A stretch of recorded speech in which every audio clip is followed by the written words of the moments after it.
UDF സ്ഥാനാർത്ഥിയായി ആര്യാടൻ ഷൗക്കത്ത് അങ്ങയുടെ 2016-ലെയും 2021-ലെയും പ്രതിയോഗിയാണ് ഇത്തവണ മത്സരത്തിനിറങ്ങാൻ പോകുന്നത്. അങ്ങ് അവർക്കൊപ്പമുണ്ട് എന്നുള്ളതാണ് വലിയ ആത്മവിശ്വാസം UDF-നും. എന്താണ് നിലവിലെ സാഹചര്യം? അങ്ങ് ഇന്നലെ എറണാകുളത്ത് നിന്ന് നിലമ്പൂർ എത്തുമ്പോൾ നല്ല മഴയാണ്, ശക്തമായ മഴ. ഈ പറയുന്ന 19-ാം തീയതി വരെയുള്ള തെരഞ്ഞെടുപ്പ് നമുക്ക് ഈ യൂറോപ്പിലും അമേരിക്കയിലൊക്കെ ഉള്ള തെരഞ്ഞെടുപ്പ് പോലെ ഓൺലൈനും അതുപോലെ തന്നെ മാധ്യമങ്ങൾ വഴിയൊക്കെ ജനങ്ങളെ കമ്മ്യൂണിക്കേറ്റ് ചെയ്യേണ്ട ഒരു സ്ഥിതിവിശേഷം ഉണ്ടാവും. ആർക്കും വെയിൽ കൊള്ളേണ്ടി വരില്ല. ആ ഒരു ലാഭം ഒരുപാട് കാലത്തിന് ശേഷം കേരളത്തിലെ പൊതുപ്രവർത്തകർക്ക് കിട്ടണം. എല്ലാ തെരഞ്ഞെടുപ്പും നല്ല ചൂടിലാണ് ഉണ്ടാവുന്നത്. ഇത് ഒരു പെരുമഴയിൽ എങ്ങനെ തെരഞ്ഞെടുപ്പ് നടത്താം എന്നതിൻ്റെ ഒരു എക്സ്പീരിയൻസ് കൂടിയാകും ഈ തെരഞ്ഞെടുപ്പ്. ആ പെരുമഴയിൽ ചൂട് കുറയില്ലല്ലോ അല്ലേ PV Anwar? ഇല്ല, ചൂട് കുറയാൻ സാധ്യത വളരെ കുറവാണ്.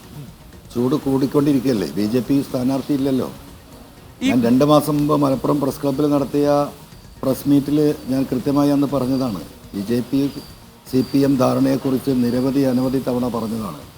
RSS പോലീസ് ബാന്ധവത്തെക്കുറിച്ച് പറഞ്ഞതാണ്.